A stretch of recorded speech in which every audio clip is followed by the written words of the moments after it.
اچھا میرے بھائیو، یہ تو آپ نے سنا چاند کے اعتبار سے.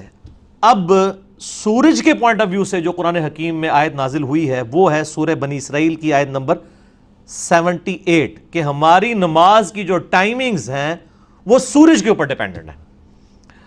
اعوذ باللہ من الشیطان الرجیم، بسم اللہ الرحمن الرحیم. سورہ بنی اسرائیل آیت نمبر 78 بڑی مشہور آیت ہے.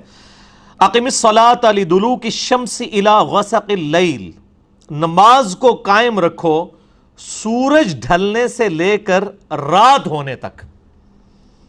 وقرآن الفجر، اور فجر کی نماز تو قرآن کے ساتھ پڑھو. ان قرآن الفجر کان مشہودا، بے شک جو فجر کے وقت پڑھا ہوا قرآن ہے اس کے اوپر گواہی ہوتی ہے فرشتوں کی. جو بخاری و مسلم کی متفق علیہ حدیث ہے کہ آپ صلی اللہ علیہ وآلہ وسلم نے فرمایا کہ جو فرشتے انسانوں کے ساتھ اٹیچ ہیں ان کی ٹائمنگز جو ہیں فجر اور عصر ہیں. جو فجر کے وقت آتے ہیں وہ عصر کے وقت چلے جاتے ہیں، پھر عصر کے وقت نئے فرشتے آتے ہیں، وہ فجر کے وقت جاتے ہیں. پھر اللہ تعالیٰ پوچھتا ہے میرے بندوں کو کس حال میں پایا؟ تو جو نماز پڑھنے والے ہیں اللہ تعالیٰ فرماتا ہے کہ وہ فرشتے عرض کرتے ہیں کہ یا اللہ ہم نے جب گئے تھے اس وقت وہ فجر کی نماز پڑھ رہے تھے، جب واپس آئے تو عصر کی نماز پڑھ رہے تھے. اور عصر والے کہتے ہیں یا اللہ جب گئے تھے عصر کی نماز پڑھ رہے تھے، جب واپس آئے تو وہ فجر کی نماز پڑھ رہے تھے. تو یہ سورہ بنی اسرائیل کی آیت نمبر 78 میں اللہ تعالیٰ نے جو ٹائمنگ ہے 5 نمازوں کی بتا دی ہیں. اقم الصلاۃ لدلوک الشمس، سورج کے ڈھلنے سے لے کر رات ہونے تک. اب اس میں نماز کے 3 ٹائم آئے ہیں. یہ اکثر وہ اہل تشیع بھی پیش کرتے ہیں نا کہ جی قرآن میں تو نماز کے 3 ہی ٹائم ہے. یہ حقیقت بات ہے، لیکن ہم اس کی پھر ایلوبریشن کرتے ہیں بخاری اور مسلم کی حدیث کی روشنی میں کہ یہ جو لفظ آیا نا کہ سورج ڈھلنے سے لے کر رات ہونے تک، تو ہم کہتے ہیں ڈھلنے سے لے کر رات ہونے تک سے مراد یہ ہے کہ ڈھلنے کے دوران ظہر اور عصر کی نمازیں، اور رات ہونے سے مراد مغرب اور عشاء ہے کیونکہ غروب آفتاب کے ساتھ ہی رات شروع ہو جاتی ہے، اور فجر کا تو علیحدہ سے ذکر ہے. وہ کہتے ہیں نہیں 3 ٹائمنگ ہے، ظہر و عصر، مغرب و عشاء اور فجر. وہ بھی بات ٹھیک ہے. صحیح مسلم میں اوپر تلے 10 حدیثیں میں نے بیان کی ہیں 1633 سے لے کے آن ورڈ کہ نبی صلی اللہ علیہ وآلہ وسلم نے، ابن عباس کہتے ہیں، بغیر خوف کے، بغیر بارش کے، بغیر سفر کے مدینہ شریف میں ہمیں ظہر و عصر کی نماز جمع کرائی اور مغرب اور عشاء کی. تو پوچھا گیا کیوں؟ تاکہ امت کے لیے اس حوالے سے آسانی ہو جائے. اور میں نے یہ اکثر اوقات یہ یعنی حدیث بیان بھی کی ہے اس حوالے سے تاکہ کسی کو کوئی کنفیوژن باقی نہ رہے.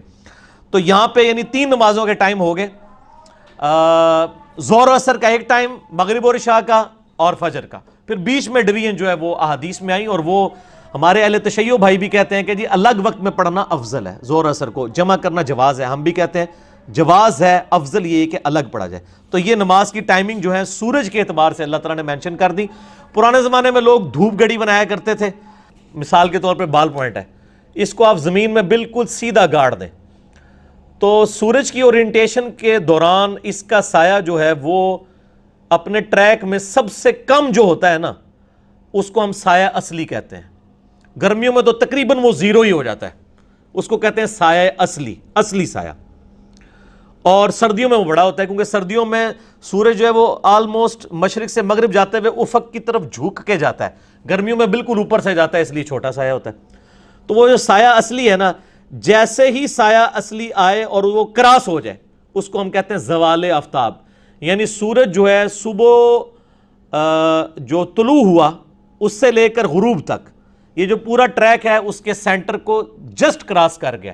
زوال کہتے ہیں گرنے کو، ہمارے ہاں تو زوال کہتے ہیں مکروہ ٹائم کو. وہ مکروہ نہیں ہوتا ٹائم، وہ دہو کبرا ہوتا ہے مکروہ. وہ مسئلہ نمبر 30 میں نے بتایا.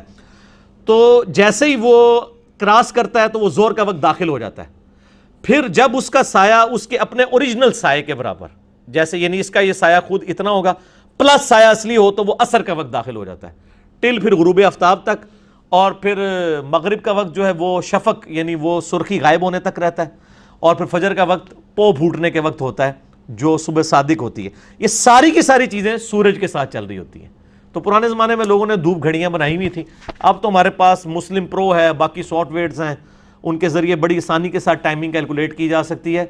تو یہ پورے کا پورا سولر نظام جو ہے یہ ہماری نمازیں ڈیپینڈنٹ ہیں سولر نظام کے اوپر، اور ہمارے صرف رمضان کے روزے جو ہیں وہ لیونر کے اوپر ڈیپینڈنٹ ہیں، مون کے اوپر. باقی پورا سال ہمارے سورج کے ساتھ کوئی چڑ نہیں ہے.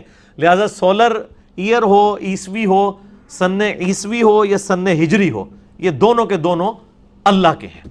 الحمدللہ.